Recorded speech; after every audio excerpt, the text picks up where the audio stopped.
ನಮಸ್ಕಾರ ಎಲ್ಲಾ ರೈತ ಮಿತ್ರರಿಗೆ. ನೋಡ್ರಿಪ್ಪ, ಇವತ್ತಿನ ದಿನಮಾನದೊಳಗ ಅಡಿಕೆಯನ್ನು ಸಿಕ್ಕಾಪಟ್ಟೆ ಜನ ಹಚ್ಚಾಕೊಂತಾರ. ಒಂದ್ ರೀತಿ ಇದೊಂದು ನಮನಿ ಟ್ರೆಂಡ್ ನಡೆದೈತಿ. ನಾನೇನ್ ಯಾರಿಗೆ ಹಚ್ಚಬೇಡ್ರಿ ಅಂತ ಹೇಳಕ್ ಹೊಂಟಿಲ್ಲ. ಆದ್ರ ಆದಷ್ಟು ಅಡಿಕೆ ಜೊತೆಗಿನ ಇನ್ನೂ 2-3 ಪರ್ಯಾಯ ಬೆಳೆಗಳನ್ನ ಬೆಳೆಯೋದು ಸೂಕ್ತ ಅಂತ ನನ್ಗನ್ಸ್ತದ. ಪರ್ಯಾಯ ಬೆಳೆ ಅಂದ್ರ ನೀವು ಅಡಿಕೆ ಜೊತೆಗೆ ಕಾಫಿ, ಏಲಕ್ಕಿ, ಕೊಕ್ಕೋ, ಪೇರ್ಲಾ ಅಥವಾ ಸೀಬೆ, ಪಪಾಯ, ಕಾಳುಮೆಣಸು, ಮಾವು, ಹಲಸು, ಗೋಡಂಬಿ, ಚಿಕ್ಕು, ಕರಿಬೇವು, ನಿಂಬೆ ಇನ್ನು ಸಾಕಷ್ಟು ಬೆಳೆಗಳದಾವು. ಅಡಿಕೆ ಏಕದಳ ಬೆಳೆ ಅಂತ ನಿಮ್ಗೆಲ್ಲಾ ಗೊತ್ತೈತಿ. ಅದಕ್ಕಾಗಿನ ಅದ್ರ ಜೊತೆಗೆ ದ್ವಿದಳ ಬೆಳೆ ಬೆಳೆಯೋದು ಬಹಳ ಚಲೋ. ಇನ್ನು ನೀರಿನ ನಿರ್ವಹಣೆ ಅಂತೂ ನಿಮ್ಮ ಜಾಣ್ಮೆಗೆ ಬಿಟ್ಟಿದ್ದು. ಆದಷ್ಟು ಕಡಿಮೆ ನೀರಿನಾಗ ತೋಟ ನಿರ್ವಹಣೆ ಮಾಡೋದ್ರ ಬಗ್ಗೆ ರೈತರು ಹೆಚ್ಚು ಗಮನ ಹರಿಸ್ಬೇಕು. ಅಂದ್ರ ತೋಟದಾಗ ಪದೇ ಪದೇ ಉಳುಮೆ ಮಾಡೋದಾಗ್ಲಿ, ಸ್ವಚ್ಛಾಗಿ ಕಣ ಇಟ್ಕೊಂಡಂಗ ತೋಟ ಇಟ್ಕೊಳ್ಳೋದಾಗ್ಲಿ ಮಾಡ್ಬಾಡ್ರಿ. ಸೂರ್ಯನ ಬಿಸಿಲು ನೇರವಾಗಿ ಭೂಮಿ ಮೇಲೆ ಬೀಳೋದು ಬೇಡ. ಗಾಳಿ, ಅದ್ರಾಗನು ನೆಲ ಕಟ್ಟಿ ಹೊಡೆ ಗಾಳಿ ಏನೈತಲ್ಲ, ಬಹಳ ಲಘುನ ಭೂಮಿಯೊಳಗಿನ ನೀರಿನ ಅಂಶ ಒಣಗಿಸ್ತತಿ. ಹಂಗಾಗಿ ಮುಚ್ಚಿಗೆ ಬಹಳ ಅವಶ್ಯಕ ಐತಿ. ಅದು ಹಸಿರಿಲಿ ಮುಚ್ಚಿಗೆ ಆಗಿರ್ಬೋದು, ಇಲ್ಲ ಒಣ ಮುಚ್ಚಿಗೆ ಆಗಿರ್ಬೋದು. ತೋಟದಾಗ ಬಹಳ ಗಾದ್ ಬೆಳಿತು ಅಂದ್ರ ಬ್ರಷ್ ಕಟ್ರ್ ಹೊಡಿರಿ. ಹಿಂಗಾರಿಗೆ ಬ್ರಷ್ ಕಟ್ರ್ ಹೊಡಿಯೋ ಮುಂಚೆ ಹುರುಳಿ, ಹೆಸರು, ಹಲಸಂದಿ, ಸೆಣಬು, ದಯಾಂಚ ಇಂತಾವ್ ಬೀಜಗಳೇನದಾವಲ್ಲ, ಇವನ್ನೆಲ್ಲ ಗಾದ್ನ್ಯಾಗ ಉಗ್ಗಿ ಬ್ರಷ್ ಕಟ್ರ್ ಹೊಡ್ರಿ. ಒಂದ್ 8 ದಿನದಾಗನ ಮತ್ತ ಉಗ್ಗಿದ ಬೀಜ ಮೊಳಕೆ ಹೊಡೆದು ಕಾಣ ಚಲೋ ಆಕ್ಕವು. ಹಸಿರಿಲಿ ಗೊಬ್ಬರನೂ ಆದಂಗ ಆಕತಿ, ಜೊತೆಗೆ ಜೀವಂತ ಮುಚ್ಚಿಗೆನೂ ಆಕತಿ.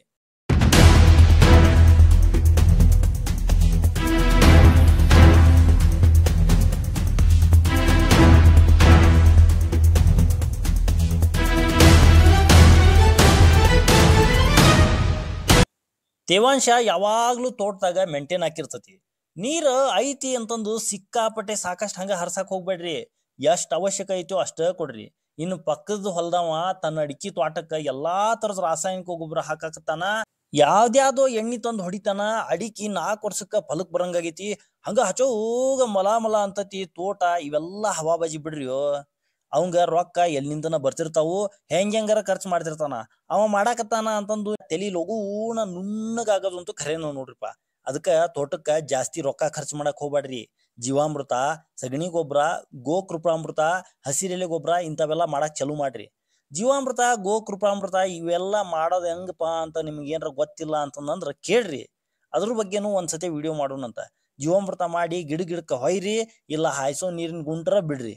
ಇಲ್ಪ ನಮ್ಗ ಪಂಪ್ನ್ಯಾಗ ಎಣ್ಣಿ ಹೊಡೆದ್ ರೂಢಿ ಆಗೈತಿ. ನಮ್ಗ ಅದ್ರಾಗ ಹಾಕಿ ಹೊಡೆದ್ರನ ಏನೋ ಒಂಥರ ಸಮಾಧಾನ. ಗಿಡಗಳಿಗೆ ಏನೋ ಮಾಡಿದಿಪ್ಪ ಅಂತ ಅವಾಗನ ನಮ್ಗ ಅನ್ಸೋದು ಅನ್ನಂಗಿದ್ರ ಜೀವಾಮೃತನ ಸೋಸಿ ಎಣ್ಣಿ ಪಂಪಿಗೆ ಹಾಕಿ ಹೊಡಿರಿ. ಗ್ರೋತ್ ಪ್ರಮೋಟರ್ ಆಗಿ ಕೆಲಸ ಮಾಡ್ತೈತಿ. ಇನ್ನು ತೋಟದಾಗ ಹಣ್ಣು ಹಂಪ್ಲ ಗಿಡ ಇಂಥವೆಲ್ಲ ಬೆಳಿರಿಪ್ಪ, ಹಚ್ರಿ. ಡೈಲಿ ಮುಂಜಾನೆ ಸಂಜೆಲೆ ಫ್ರೀ ಸಂಗೀತ ಕಚೇರಿ ಕೇಳ್ಬೋದು. ಅದ್ರ ಜೊತೆಗೆ ಅವು ಹಾಕ ಹಿಕ್ಕಿಲಿಂದ ಸಾಕಷ್ಟು ಕ್ಯಾಲ್ಸಿಯಂ ಅಂಶ ಗೊಬ್ಬರನು ನಿಮ್ ತೋಟಕ್ಕೆ ಸಿಗ್ತತಿ. ಸಪರೇಟ್ ಆಗಿ ಕೋಳಿ ಗೊಬ್ಬರ ಕೊಂಡ್ ತಗೊಂಬಂದು ಹಾಕಂತ ಅವಶ್ಯಕತೆ ಬೀಳಂಗಿಲ್ಲ. ಇಷ್ಟಾತು. ಇನ್ನ ಬ್ಯಾಸಿನ್ಯಾಗ ಬಿಸಿಲು ಬಡ್ಡಿಗೆ ಹೊಡಿಬಾರ್ದು ಅಂತಂದು, ಅಡಿಕೆ ಗಿಡದ ಬಡ್ಡಿಗೆ ಹೊಡಿಬಾರ್ದು ಅಂತಂದು ಅಡಿಕೆ ಗಿಡಗಳಿಗೆ ಸುಣ್ಣ ಹಚ್ತಾರಪ್ಪ. ಆ ಸುಣ್ಣಕ್ಕ ಸ್ವಲ್ಪ ಮೈದಾ ಹಿಟ್ಟು, ಬೆಲ್ಲ ಮಿಕ್ಸ್ ಮಾಡಿ ಹಚ್ಚೋದ್ರಿಂದ ಒಂದ್ ಸ್ವಲ್ಪ ಹಚ್ಚಿದ ಸುಣ್ಣ ಬಾಳ ದಿವ್ಸ ದಪ್ಪನಾಗಿ ಬಡ್ಡಿ ಮ್ಯಾಲ ಉಳ್ಕಂತತಿ. ಹಂಗ ಖಾಲಿ ಬರೇ ಸುಣ್ಣ ಹಚ್ತೀವಿ ಅನ್ನೋದಿದ್ರು ಹಚ್ಬೋದಪ್ಪ, ಏನ್ ಸಮಸ್ಯೆ ಏನಿಲ್ಲ.